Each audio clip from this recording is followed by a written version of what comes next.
and we've got a sad but absolutely fascinating tale of the sea. 95.1 FM, online and on digital radio. This is BBC Radio Manchester.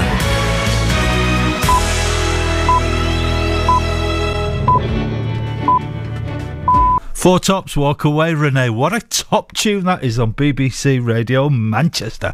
Now, you'll be familiar with the tale of the Titanic. Leonardo DiCaprio, he didn't actually sail it, you know, it's only a film, but it was a true story, of course, about that ill-fated maiden voyage. But have you ever heard of a similar tale, tragic as well, of RMS Tayleur? Built in Warrington, it was run by the same company that would go on to run the Titanic, but it too sank on its maiden voyage, killing 360 people. Well, joining me in the studio is Gill Hoffs, and Gill is a mum from Warrington, but she was so fascinated by the story behind the shipwreck of the RMS Tayleur, she's written a book about it, and she's here to tell us about it. Gill, good morning to you. Hello.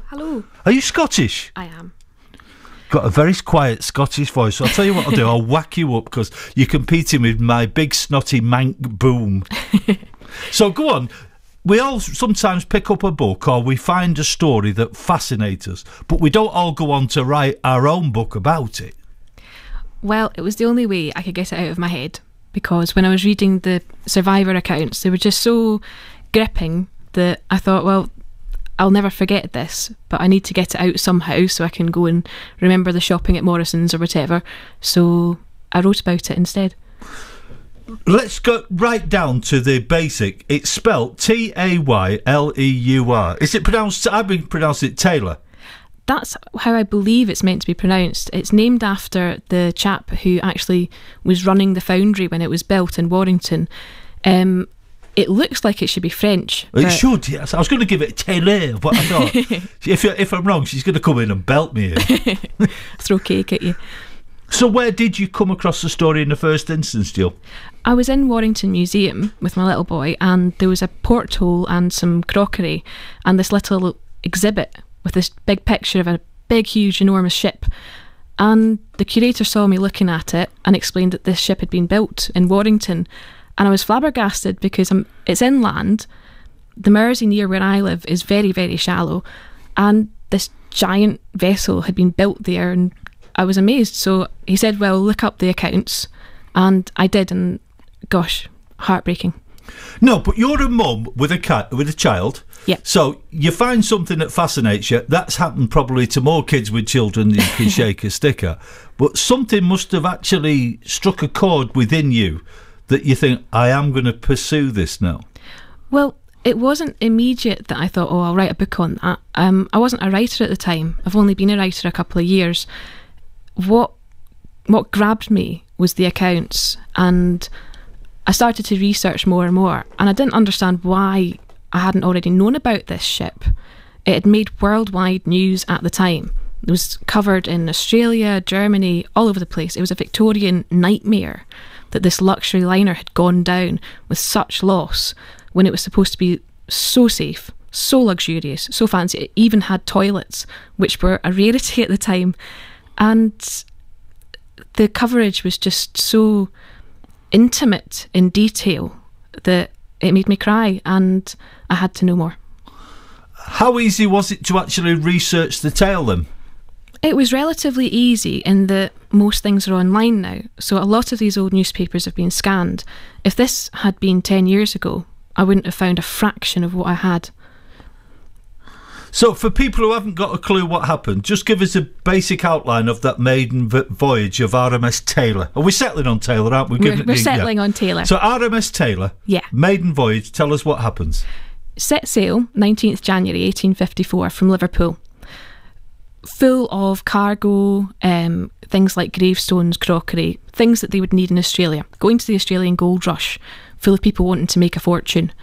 And 2 days into the voyage, sank. Now, she ran aground on Lambay, which is a tiny island in Dublin Bay.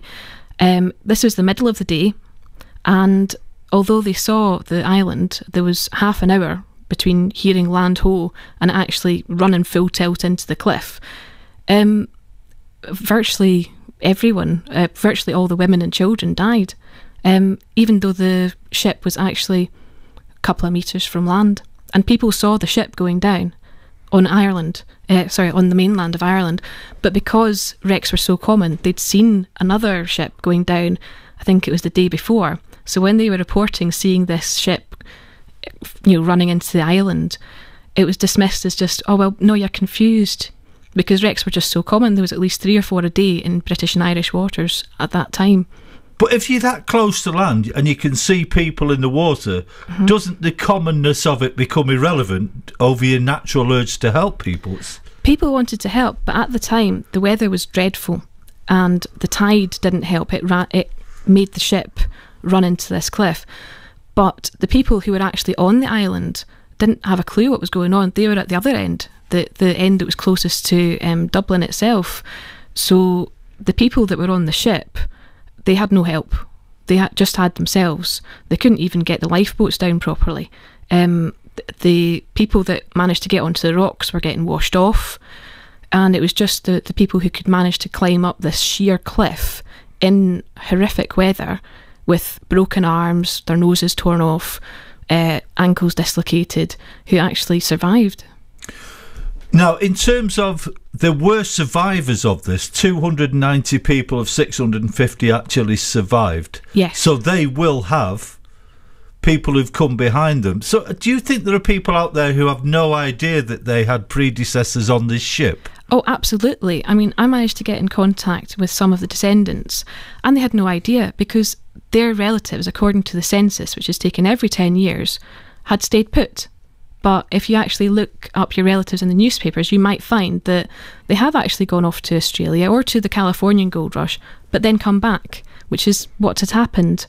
They had no idea that they were on board, and I would advise any genealogists or people with a family interest to flick through at least the back of the book to see the list, because there's a very comprehensive list in this book with names and the variants on it, because you never know, your family might have been out to the gold rush too. Now you've actually finished the book. Yeah. We keep talking about the book. What's it called? The Sinking of RMS Tayleur, the lost story of the Victorian Titanic. And is it out? It's out tomorrow, actually. We're having a launch. You have one of those? We are with loads of cake. It's going to be in Warrington Waterstones on Thursday 23rd of January, 7 till 8. Everyone's welcome. There's great disabled access, plenty of parking, and like I said, cake. When you're a famous author, you're going to have people. If we want to get you in again, Jill, we're going to have to get our people to talk to your people. Just bribe me with Nutella. On a slightly more serious note, now you've written a book, is this fascination out of your system? No. No. I feel like the people who were involved in it are almost my family too now. I know so much about them, and I've seen photos of some of them, and I just want to know more. So if anyone has any further information, I would love to hear it. So you said that you are now a writer, so I glean from that this has become your chosen profession. It chose me, but yes. Ah, well, see, you don't have to sell that idea to me. I actually believe when you find something that suits you, that is the right fit for you, it almost grabs you and says, by me, doesn't it, really? Oh, definitely. So what's your next book going to be? Have you decided? No, I haven't decided yet. Something else that's maritime, something else that's a thriller. Because I would class this book, although it's non-fiction and history, I would class this one as a thriller and a tragedy wrapped up in a love story. And I really want to concentrate on more shipwrecks and seagoing things, but I do have novels out with agents just now, so keep your fingers crossed. Well, Gill Hoffs, I think it's a brilliant story and I intend to read it myself. I hope it absolutely flies for you. And when you do your next book, I hope you'll come in and tell us all about it as well. Shall do, thank you. Elvis, Anne-Marie's the name of his latest film. That sounds like a belting story, Gill Hoffs there, doesn't it, about a marriage. Did you know anything about the RMS Tayleur? I didn't, but I love finding out stuff that I didn't know. I look forward to reading the book. It's 11:20. BBC Radio Manchester.